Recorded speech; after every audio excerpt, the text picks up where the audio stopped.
এখন শেষের পথে বরবরাটা। ওয়েলকাম টু চম্পকনগর চলে এসেছি আমরা।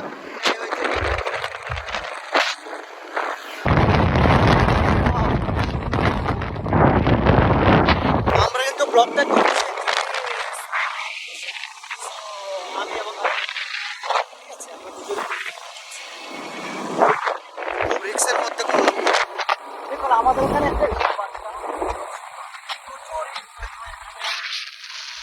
খুব দারুণ একটা দৃশ্য দেখুন, দারুণ একটা সুপার।